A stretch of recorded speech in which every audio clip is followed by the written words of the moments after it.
السلام عليكم، رجعتكم بفيديو جديد من نص دمشق، من نص الروضة، من نص بيت السفير الأمريكي والسفارة الأرجنتينية. بنصير عند الدكتور محمود خطاب، مجاز من هيئة البورد الأمريكي، متخصص بشغلات بأجهزة. لأول مرة بتدخل سوريا بعد التحرير، لأول مرة في دمشق تحرر. الحقوني شوفوا الفيديو. دوري يا فرحة عالحبايب، دوري الشام فتح ياسمين وجوري وجراح صار العمر عم تكوينا. طب بحياتي قديش كنت بألمانيا وفضلت لك 8 سنوات بألمانيا، ما شفت هيك، لك هيك عيادة، لك ما شفت هيك مركز. أنا عيادة، لك هذا مركز. شوف الريسبشن، شوف الأجهزة، شوف الدنيا، ما شاء الله ما شاء الله. رح نفوت هلا غرفة، رح أرجيكم جهاز، رح أرجيكم لكل جهاز لشو دخل إلى دمشق.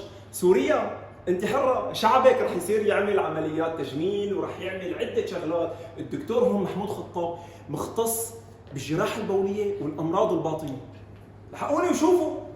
دكتورة مشان الله شعراتي عم يهروا، لك ما بحسن قدام العالم، قدام البنات بدي لك اياها، بدك بالشارع بدي شعري يرد يرجع. كيف؟ حلك عنا تفضلي. جهاز بيت ارتس الامريكيه. تمام، هو الجهاز الوحيد بالعالم اللي بيعمل زراعه الشعر بالروبوت. ممتاز. بينتقي البصلات السليمه، بيختارها بدون ما يأذي الانسجه اللي حواليها، وبنزرع الشعر. ما شاء الله، نسبة نجاحه قد ايه؟ 99% ما شاء الله. مقارنه بالتقنيات الثانيه. كم جلسة بدي؟ جلسه واحده. جلسة واحدة بكون شعر عم ينمو. اكيد. اوكي، اسوي لي اياها. هذا الجهاز بتعرف ليش نحن بنستخدمه؟ طبعا بعرف ايش بيستخدم. هذا باستخدام بنحط على منطقة الفت لما يكون عندك دهون او بيكون عندك دهون باي منطقة بدك اياها، بالاكتاف، بالارداف، بالصدر، بالبطن، هذا وحتى الرقبة اذا بدك. هذا بجمد الدهون بقلب الجسم لناقص 11 وبيطرحها. جهاز اللمف اول مرة بسوريا، اول مرة بيدخل عنا جهاز حديث بعد التحرير، فضل من الله عز وجل. دكتورة أنا عندي فت، عندي شحوم كثير، او انا كصبيه عمري 25 ومستحيه بحالي، شو بدي اسوي لحتى اروح هالدهون واصير هيك كثير جنتل واكون مع الشباب شوي اكرمني؟ هلا التقنيه الاحدث هو جهاز الفيزر. تمام. الجهاز عباره عن وحده متكامله، الانفلتريشن هي تشويب السوائل. تمام. بعدين عندنا الوحده الثانيه اللي هي تكسير الدهون بالالتراساوند.